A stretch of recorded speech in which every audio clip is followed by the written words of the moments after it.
سلام سامعین، Urdu crime thriller میں آپ سب کو خوش آمدید۔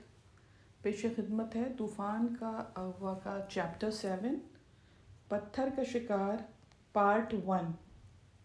حمید اٹھ کر باہر چلا آیا۔ وہ دراصل کوفت میں مبتلا ہو گیا تھا۔ اسمگلروں کے کیس میں اس نے سر دھڑ کی بازی لگائی تھی، لیکن اس وقت جب کہ اسے کامیابی کا یقین ہو گیا تھا تو اس کی توقعات پہ اوس پڑ گئی۔ وہ سوچ بھی نہیں سکتا تھا کہ اس اسٹیج پہ ایسے غیر متوقع حالات پیدا ہو جائیں گے۔ حمید کی یادداشت میں شاذ و نادر ہی اس کے پاس ایسے کیس آئے تھے جس میں اس نے حقیقتاً دلچسپی لی ہو۔ ویسے حمید کو فریدی سے یہ توقع نہیں تھی کہ وہ ان لوگوں کا پیچھا چھوڑ دے گا۔ اس دن پھر وہ فریدی سے نہیں ملا اور دوسری صبح وہ گھاٹم پار کے لیے روانہ ہو گیا۔ یہ مقام ٹیکم گڑھ سے 8 میل کے فاصلے پر تھا۔ لوگ چوک در چوک گھاٹم پار کی طرف جا رہے تھے۔ ان میں ٹورسٹ بھی تھے اور مقامی لوگ بھی۔ حمید نے اپنے چہرے میں کچھ زیادہ تبدیلی تو نہیں کی تھی، صرف ایک جوڑ گھنی مونچھوں کا اضافہ کیا تھا اور وہ اتنی گنجان تھی کہ دہانہ قریب قریب غائب ہو گیا تھا۔ یہ اس نے اس کے لیے کیا تھا کہ قاسم سے محفوظ رہ سکے، کیونکہ قاسم آج کل ضرورت سے زیادہ ہی خراب دماغ کا ہو رہا تھا۔ اسے علم تھا کہ قاسم بھی میلے کے لیے تیاریاں کر رہا تھا۔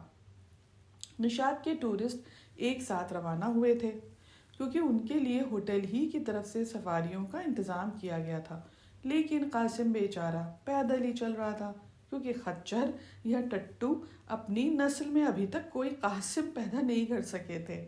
وہ چل تو پڑا تھا مگر اس کی حالت قابل رحم تھی۔ ایسا معلوم ہوتا تھا جیسے کسی پہاڑ کی چوٹی سے ایک بہت بڑا پہیا لڑکا دیا گیا ہو۔ لوگ اسے دیکھ کے ہنس رہے تھے۔ قاسم نیچے سے اوپر تک چقندر ہو رہا تھا۔ اس کا بس چلتا تو وہ ایک ایک کی ہڈیاں توڑ کے رکھ دیتا۔